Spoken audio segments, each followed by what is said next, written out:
Hi everyone, this is Stirp. Happy October. Today's video is part of my October author lineup. If you haven't heard, I'll be reading short horror stories this month on my YouTube channel by different authors. So let's jump right in. Today's author is Billie Brunson. I'm gonna read the author's bio and then we'll get into the story. Billie Brunson is compiling a book of short stories and flash fiction, which will include several others similar to Temp to Hire. She hopes to publish it in the not-too-distant future. She writes novels, Heart of Malice, published in 2015, about a decent law-abiding man, Elvis Thaddeus Proctor, who receives the heart of a sociopathic serial killer. Is he doomed to feed the hunger of an evil heart? And Six Strings, about a guitar inhabited by an evil spirit and three high school seniors who must vanquish the spirit's bloodlust or risk irreversible damage to their friendship, coming in 2020. Another novel, Subliminal, best described as a mashup of Stephen King's Misery and Cornelia Funk's Inkheart, is in the drafting stage. Billie Brunson is a poet and essayist under a different name, who's won prizes and publication for both, as well as placed on contest shortlists. She lives in the Phoenix metro area in Arizona with her two teenaged children and a cat.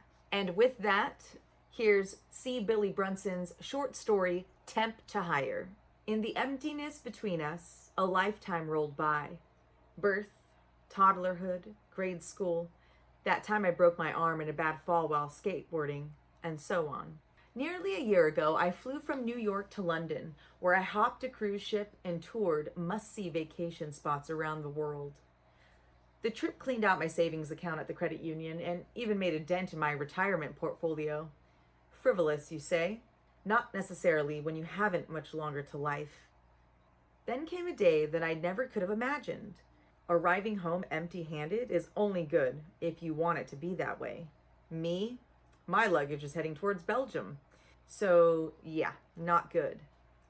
5 days later it came. I started unpacking. Everything seemed status quo.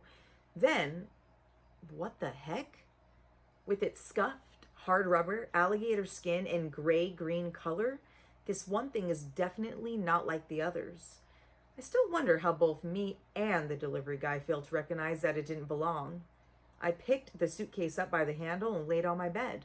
Besides the obligatory travel tags and vintage I Heart Paris and I Heart Japan stickers, it's unremarkable. It opens with a snap. Once I figure out the mechanism, I flip the top back. At first, it looks like a neatly folded, dark, heavy garment is the only item occupying the hold. When I pull it out, I find a very large, flat, claw-like item underneath. A sickle?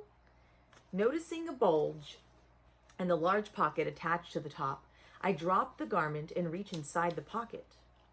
My hand closes around a collapsible pole, each section comparable in diameter to that of the average walking cane. Taking a second look, I soon realize there's a pegged hole at the base of the huge sickle.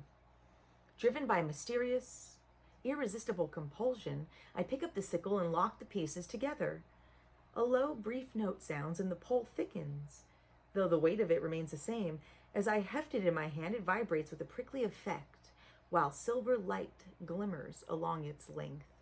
When the luminance dies out, I can no longer see the joints where the thing would fold. There's something vaguely familiar about these items. I push the suitcase aside and lay the long-handled claw on the bed.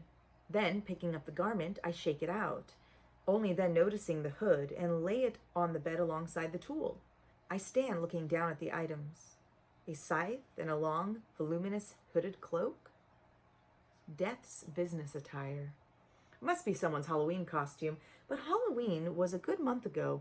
Plus there was that strange light, the hum, and the energy I felt. Okay, a damn good costume. Probably pretty expensive too. While I'm still attempting to put two and two together, as the saying goes, the phone rings. I walk over and pick up the receiver. Hello? Good afternoon, Robert. Who is this? I am Patrick Swanson. Or was once, many centuries ago. Huh? What do you mean? How? Enough about me. I'm calling on behalf of Death, the toll collector, aka Mr. Grim Reaper. Oh, really? I chuckle. You've caught me in a rare form today, so I'll play along. I clear my throat. How may I help you, Patrick? Your question, O he with shortened days, is not how may you help me, but how may you serve Mr. Reaper?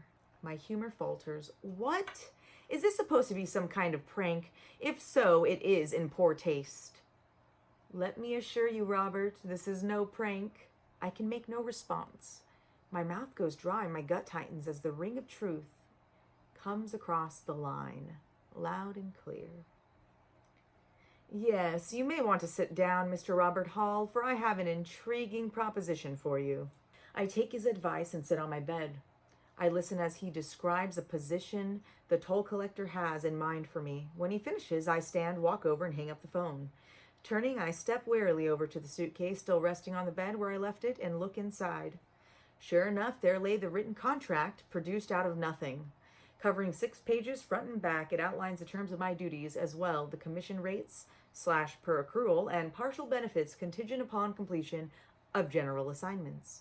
A section at the very end summarizes my approximate beginning compensation and benefits package should I move from temp to full-time employment. For the next 71 hours, I review, examine, and dissect the terms, weighing the pros and cons down to the last letter. In the final moments of the 72nd hour, the total time allotted for deciding, I pick up the thirsty pen and touch the tip to my ring finger. It surprised me how little it hurt as it drew in my blood. By the light of the partly covered full moon shining through my bedroom window, I sign on the solid line at the bottom of the last page. Next I stand, get naked, then put on the hooded cloak. My flesh melts away like ice in direct sunlight. When I reach for the scythe, I am only a skeleton, invisible to all but those who do not fear, perhaps even welcome, my arrival.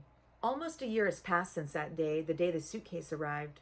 I trained through many nights, slept through most days, sometimes moved among the lively, appearing as my normal self, sometimes stayed home and watched TV, waiting for my time to come. I found that by distancing myself from emotion, I could glean a little fun while working with others under Patrick's guidance. Sometimes I watched, sometimes I took. Learned a lot along the way, the most significant thing being that death doesn't actually collect souls as most humans believe. They're too heavy, weighing the same as the body. Breaks the sickle right off the handle. Its breaths he steals. More specifically, the last one, his own existence is sustained by the spark of life within them. Go figure. Been late a couple times. That's when you have to chase down the breaths that couldn't quite make it into the body.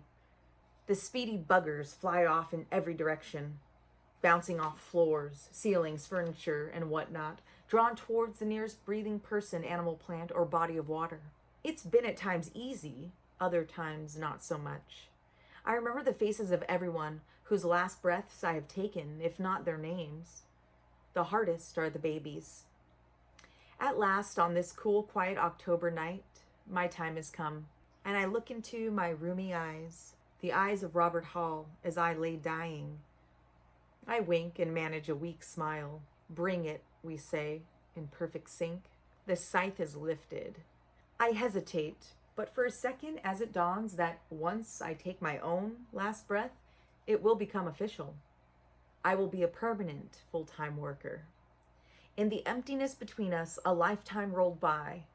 Birth, toddlerhood, grade school, that time I broke my arm in a bad fall while skateboarding. I swing low and hard. Wow. Thank you so much, Billie Brunson, for sharing your story with the world. I really appreciate you participating. And I do want to say that something that struck me that I really enjoy about the story is that the title, Temp to Hire, is not, that phrase is not in the actual story itself. So after reading it, I kind of reflect back on the title, Temp to Hire, and for whatever reason, but I like that that's not in the story itself. I love how you describe the contract as well. I thought that was really well done, and it's almost comedic in a way because it's so accurate, right? Like a contract for work. But in this situation, obviously the ramifications are way different. Thanks for tuning in, everyone. Stay tuned because in about a week, I'll be doing another short reading by another author. With that, I hope your spooky season is treating you well. scaring the shit out of you. And I hope you're all having a great, wonderful Halloweeny time. Bye.